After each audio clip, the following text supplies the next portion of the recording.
say a word first about the context. So this is the third iteration in a way of a piece of composed theatre that is part of an ongoing project that we're all involved in trying to find ways of making the research that we're doing effective. I don't know how many people here are academics, but I think a lot of us feel at the moment that given the gravity of the issues with which we're dealing and the urgency, that we're looking for ways in which really to move people beyond a cognitive appreciation of the issues to a more embodied sense of being involved in action. And so this is part of that work in bringing the research to the body and to the heart and to what we do in our lives. So I think it's really been an honour for all of us to be involved in it, and it's something that we're growing.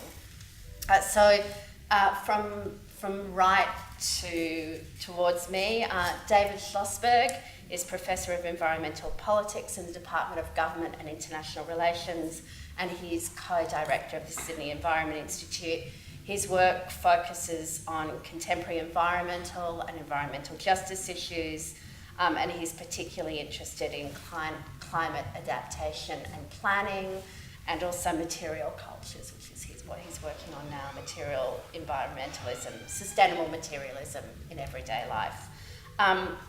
Rebecca Scott Bray is a colleague of mine from the Department of Sociology and Social Policy. Rebecca is a criminologist, and her research focuses on issues around death and the deceased in law and society. She's got a particular interest in death investigation and death review in colonial jurisdictions, examining colonial law and practice, and articulating issues in visual and cultural criminology with a focus on cultural practices such as death-related art. And next to me is Ollie Jay, who's an associate professor in thermoregulatory physiology. I got that. Yeah.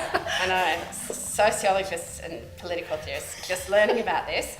And the director of the Thermal Economics Laboratory in the Faculty of Health Sciences at the University of Sydney. He's a lead researcher at the Charles Perkins Centre Research Node on Climate Adaptation and Health. His research focuses primarily on developing a better understanding of physiological and physical factors that determine human health in heat strains and associated risks of heat-related health problems during or after physical activity. Is that right?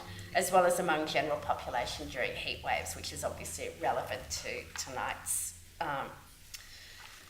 substantial issues that we're dealing with. So I'm going to start with Ollie, because I'm starting with the body, which is Ollie's work. And I wanted to ask you something that probably a lot of us don't know about, which is from a physiological or a physical perspective, how do people respond to extreme heat? Right, okay, so to start off with, it's good to have a good understanding of the way in which we regulate our body temperature. So humans are something we call homeotherms, which means that we are trying to tightly regulate our body temperature around a fixed value, around about 37 degrees Celsius. So if we were to measure everybody's core temperature in this room right now, it would be pretty much within 0.1 or 0.2 degrees Celsius of that fixed value. So when we're exposed to extreme heat, one of the main ways in which we try to maintain that body temperature at that fixed level is through sweating. And then, so everyone's familiar with sweating, of course. And it's not just the secretion of sweat that cools you down, it's actually the evaporation of sweat. So the capacity to sweat is very, very important in the context of extreme heat exposure.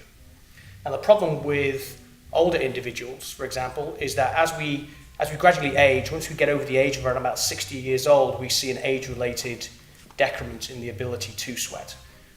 So the amount of evaporative heat loss, the way in which we are able to maintain our body temperature becomes compromised as we age. Right. I do want to ask you about other animals, but I'm going to hold right. Let's talk about frogs. No surprise about me asking that.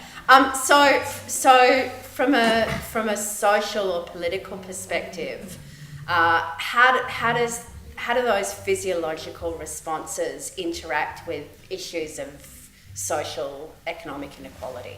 Well, I think that the main thing in the context of extreme heat events is that the main way in which we cope with extreme heat is through air conditioning, so the use of air conditioning. And there's lots of studies that have demonstrated that air conditioning use is very, very effective at mitigating heat-related illnesses in extreme heat events. I think there was a study in Journal American Medical Association that showed 0% of people who were admitted with heat-related illness in a heat wave had air conditioning. So it's very important to have access to that. But of course, the people who are most vulnerable typically can't afford to run air conditioning units. They may not have access to air conditioning units. And also there's this idea of not only the accessibility to air conditioning, it's the fact that it generates a lot of greenhouse gases, it uses a lot of electricity using air conditioning. So those, the haves in society, basically deal with extreme heat events by turning their air conditioning on, releasing extra pollutants, which then contribute to future extreme heat events. And then that kind of widens this inequality that we see between the haves and have-nots. There's a very interesting study that was done following the 1995 heat wave in Chicago. This is a kind of a seminal point in the history of heat wave research. So this extreme heat event, and it killed hundreds of people, particularly in socially or economically deprived areas, and particularly of people who are older than 75 years old. And what you do is that if you look at the top 15 neighborhoods that were impacted with the most heat-related deaths during that heat wave, and then you take additional economic data and you overlay it on the same map, and you highlight the areas that have the lowest income, it's a perfect overlap between those two areas. And I think that's testament to the fact that the people who are most vulnerable really have the lowest adaptive capacity, both technologically and also economically as well.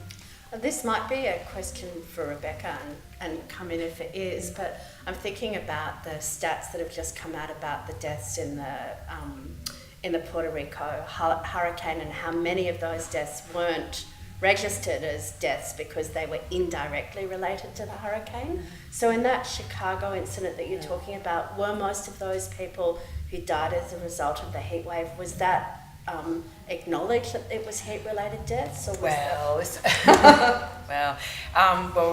Eric Kleinenberg did a big sort of social autopsy of this event, the July 1995 Chicago heat waves, and one of the things that he talked about was this sort of political struggle between the medical examiner, who had a sort of a set criteria for identifying heat-related deaths, and then the sort of stoush between him and the mayor in terms of the sort of attribution of these deaths, you know. And this is a really big issue when we think about the causation of deaths and how we actually so label, classify and identify them. So do we then actually consider a preventable disaster a series of naturally caused deaths, or are they actually in fact unnaturally caused deaths? So, you know, these issues, in terms of how I would think about them in terms of death data, really sort of filter down through to how do we identify causes of death individually, how do we so register them, remembering too that in in our jurisdiction we've got the coroner, and we also have cause of death certificates issued by doctors. So in the case of an extreme heat event, you might actually have medical cause of death certificates being signed by doctors, because of course, you know, through Ollie's work that we know that it's people with cardiovascular issues, respiratory issues, which are more susceptible to heat-related events.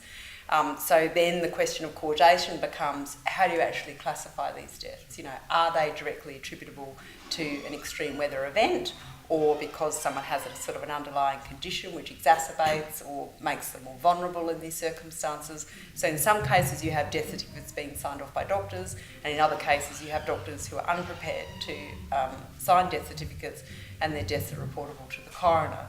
So actually getting a sort of a broad understanding of those deaths and how we classify them in extreme weather events is one of the issues. You know. And is it a politicised issue?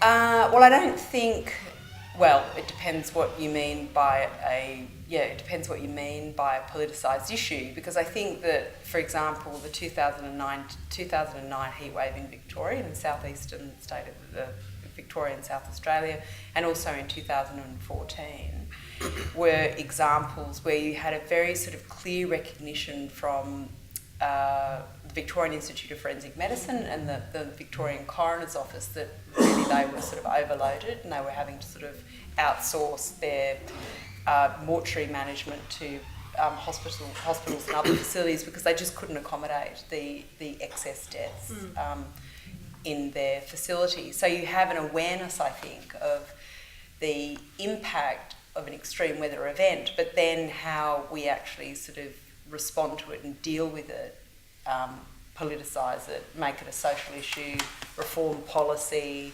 change heatwave responses, resilience strategies, adaptation initiatives is a different issue. So the question then becomes, are these incidences actually disasters, as we would so classify them, which might lead, for example, to an inquest into multiple deaths, or do we consider it an extreme but normal circumstance of living in a country like ours, which is going to have an increase in extreme weather events. Yeah. So that for me, I sort of think there are so many sort of layers to the onion of sort of unpeeling what the actual issues are in terms of thinking about these deaths as unnatural, natural disasters, everyday events that we need to kind of accommodate within our community, political, social, health. It's very interesting. Can I just ask David on that? So can you speak a little bit about what the policy responses are at the moment and the work that you've done, the research that you've done on heat waves, what you think needs to change? So, we've done some interesting work. We've worked with Resilient Sydney and done some work for Emergency New South Wales on resident experiences of heat waves. So we've gone in and done some focus groups with people who have used emergency services during heat waves, and we've done this work out in Penrith. And I think one of the things that comes across is just how normalized the danger is. I mean, people, they joke almost about, I was just reading transcript this morning about, old Joe, what happened to Joe? We haven't seen him in a while, and what's that smell? And I mean, this is in a conversation around focus group. So that danger, that sense of old people dying alone, that's there.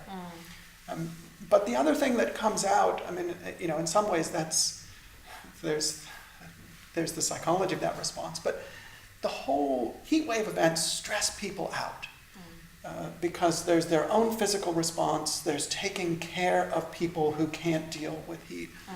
As I was talking about, there's the lack of resources, the knowledge that if we could just get an air conditioner, we would be okay, but no money to buy an air conditioner, or they're in a rental or social housing where they couldn't do that anyway. Even putting up an awning to block the sun, people are saying they're not allowed to do. And so there are a number of economic and policy barriers there. But with policy responses, people talked about being a little frustrated that, for example, one of the main policy responses, other than drinking lots of water, is to go to the mall, go to the shopping area, or go down to the RSL.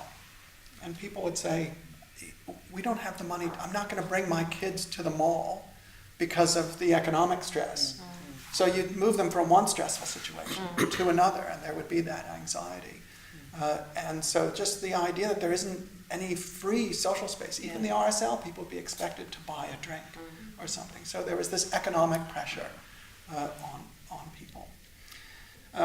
So that was a bit frustrating, but then it's just other parts of everyday life, just getting around, transport. Right? People constantly talking about how even if they wanted to go somewhere where it was cool, they had to get on a bus because they don't have their own transportation. And the buses don't have air conditioning. And when it's 35, 40 degrees outside, it's worse in the bus. So that's another barrier to taking care of themselves and to movement. So we've made a number of recommendations. We'll see what happens with them. But it's just dealing with the everyday difficulty of living in heat without the economic ability to have air conditioning, without having those cooling. Can you just say maybe what one or two of those recommendations were that you think are Well, one was potentially going to be taken up and could have an impact? dealing with transport that's hotter than outside is one. But one of the main things, one of the main suggestions was just making money available to local councils to make more free social space available, right? And one of the things in Kleinenberg and in all the reports is people die not just because they're hot, but because they're hot and poor and alone. It's that combination. And even in Kleinenberg's study, in areas where, and in parts of Chicago, where it was the norm for even poor people to check on their neighbors, there were fewer deaths.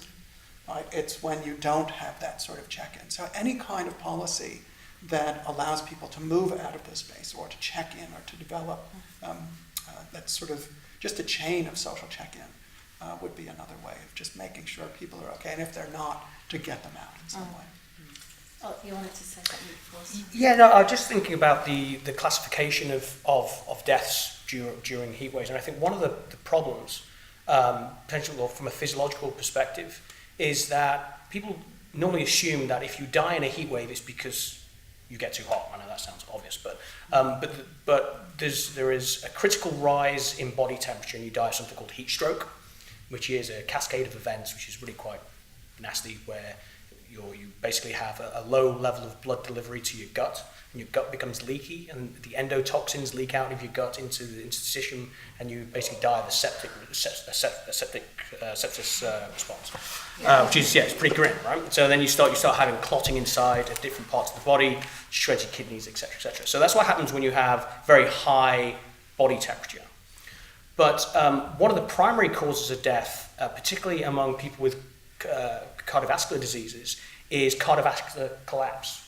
Now, people have heart attacks or critical cardiac failure during heat exposure, actually before their core body temperature actually gets that hot. It's down to the way in which you actually defend against the heat physiologically. There's nothing you can do about it. It's autonomic. It's all just controlled by our brainstem, if you will. And this is with a process called vasodilation. So when we get hot, we're all familiar with maybe having a flushed skin. It goes red and warm. That's because we have blood vessels, lots and lots of blood vessels in our skin, and we have this vasodilation response, which basically means that we have this automatic widening of the blood vessels in the skin. So we deliver a lot of the hot blood that is close to the body core, and we try to push it away from our insides and deliver it out towards the skin surface. And in order to maintain blood pressure, because you've only got so much blood inside your body, if you're putting it out towards the periphery, in order to maintain blood pressure so you don't pass out, our heart will start beating faster. And you're getting less blood coming back to the heart, so now the heart's got to beat even faster and faster and faster. So the idea is that your heart is a pump, and it shifts a certain amount of blood with every contraction of the heart. But the amount that the heart fills goes down because the blood pressure goes down, and therefore with each contraction there's less blood to move, so it's got to beat faster and faster and faster. Now if you've got some issue with delivery of oxygen via the bloodstream to the muscle cells of your heart, so if you've got some coronary artery disease or something, which is very common, particularly in Western society, given the diets and physical inactivity and so on and so forth, particularly with aging, is that if you've got some kind of problem with that, it puts a lot of strain on the heart. So then basically your heart can't keep up with the demand for contractions to keep that blood pressure up. And that's when you have this critical event. So maybe there's suggestions that these people then be presented to the hospital or to the coroner's office, and then it gets chalked up as a critical cardiovascular death. And yes, so the way in which it's been reported in the clinical literature is that they say that the heat exacerbates cardiovascular disease. And I don't think maybe it's just technicality, but I don't think that's necessarily true. I think what it really is, and it's how you describe it, is it makes you more vulnerable to the heat. And it's all quite a scary cascade of events that can occur. And there's quite simple things that we can do to try to mitigate those processes developing.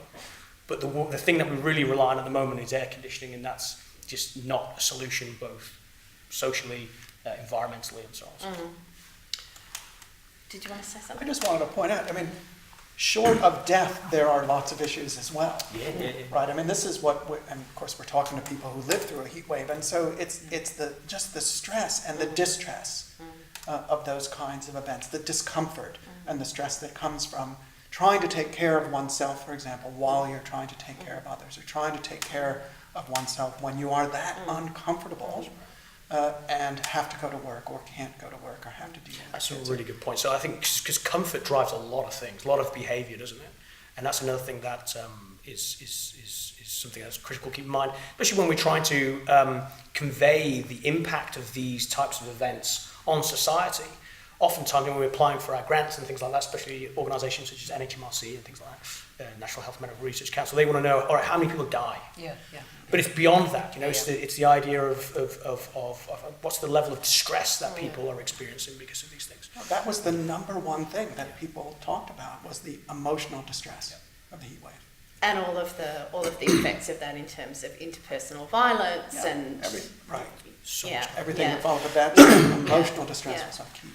So I want to shift a little bit from the topic itself to what we do with it, because we all live in this country. We all lived, well, for those of us who have been around the last couple of summers, days that were in the high 40s, and yet, like so many environmentally related issues, there's a carrying on almost as if nothing's going on, and that's part of what this work is about, is how do we move into an authentic recognition that would then allow us to develop appropriate responses.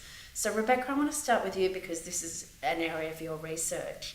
How does artistic production of all different sorts, including this type of work, how does it allow us to encounter, access, pay attention in a way that other media of representation may not? That's a good question.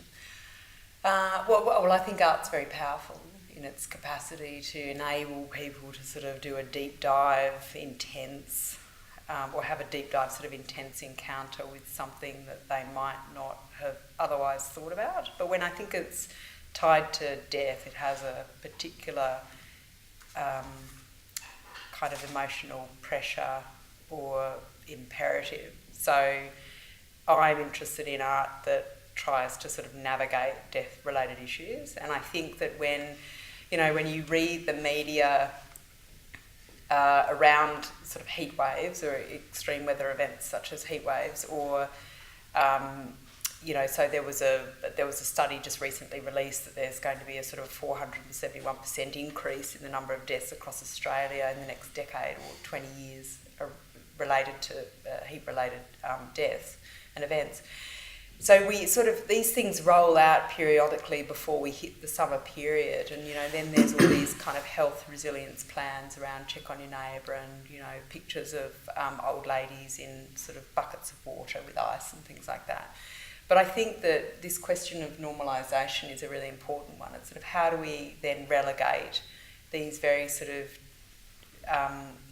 these systems of alert and these reports of alert to sort of normal everyday behaviour, which I think is part of the sort of the broader response too around making the connection between something like climate change and extreme heat events, and that nexus sort of not being pulled out in forms of death review where it could effectively be, but potentially that's a futurology point and something in 20 years which will be sort of a very accepted part of our social and political culture around heat-related deaths, is that the nexus between coronial review, other forms of death review, health policy, is going to be made much more explicit. But I suppose the danger is that normalisation sort of settles in, and the expected, we're in for a hot summer and, you better get ready, there's going to be sort of an increase in, 10% of excess deaths, and rather than accept that as something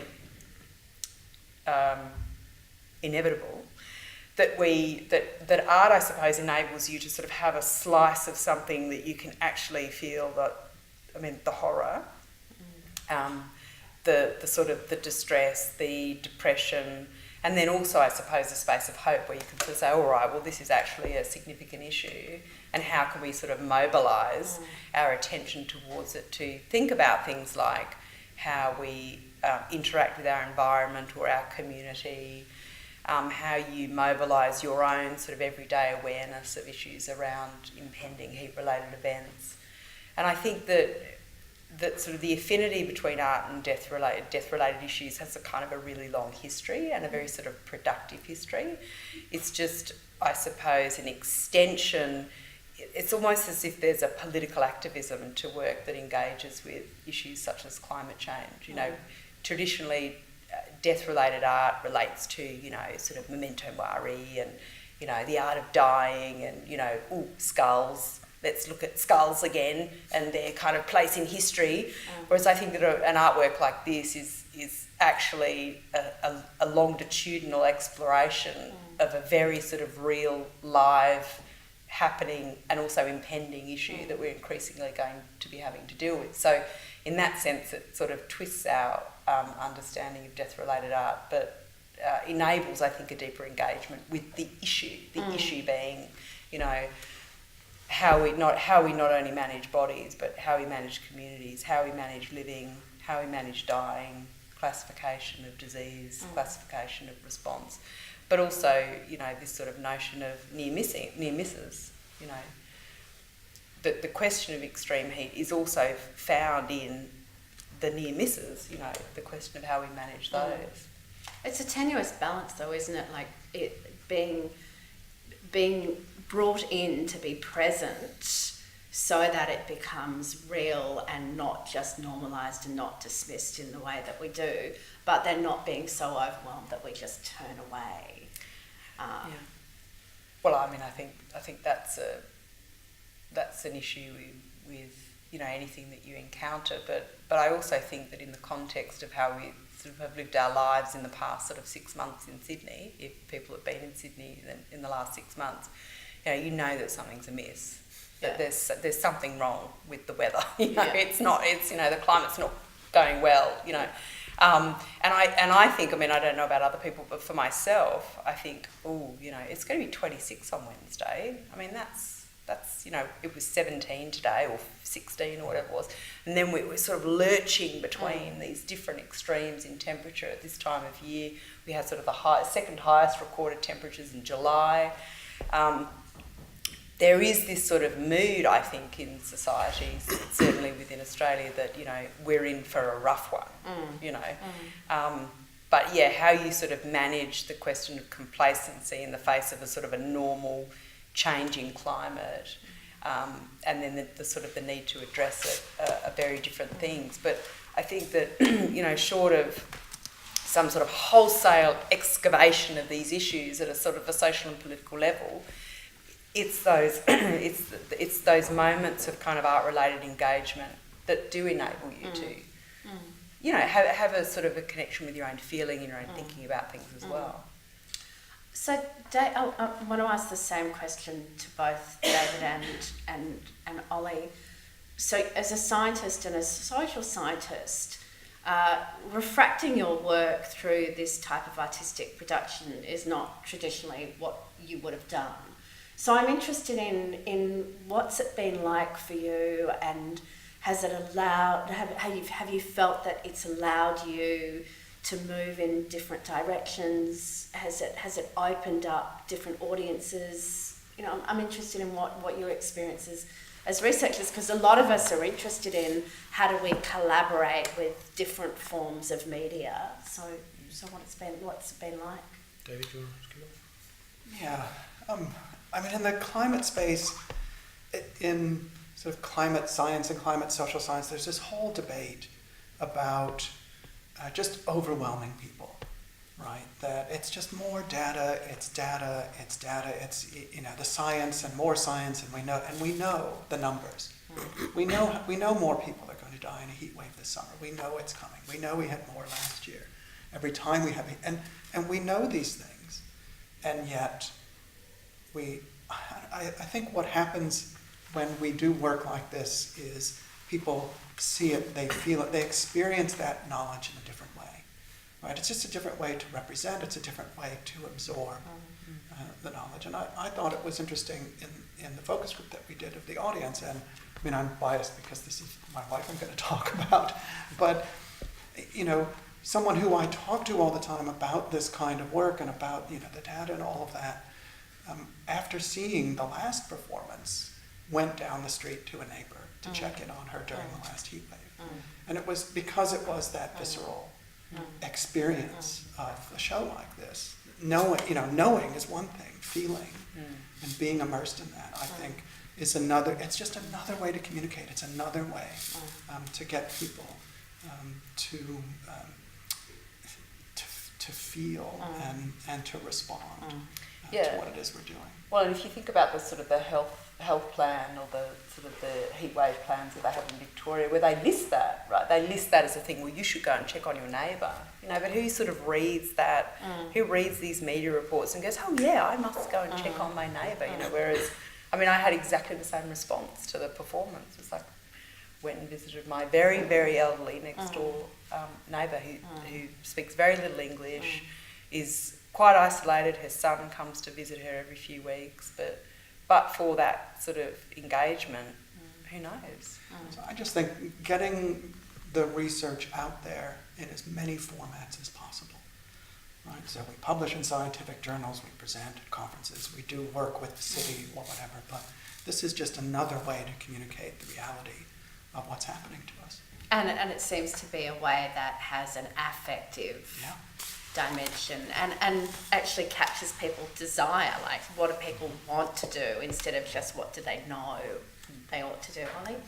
Yeah, I mean, I really kind of echoing what Rebecca and David said.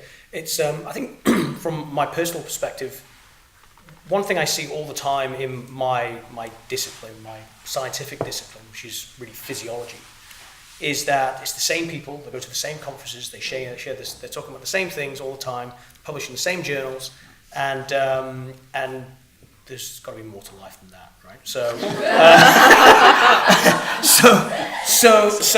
And I mean, ultimately, what I really want to do with our work, I mean, obviously it's nice to get these things, to do these things, but what I really ultimately want to achieve is to inform, is to change things, right? So to change the way in which people might respond behaviourally to an extreme heat event. If our work can contribute even just slightly to that, then that's a success as far as I'm concerned.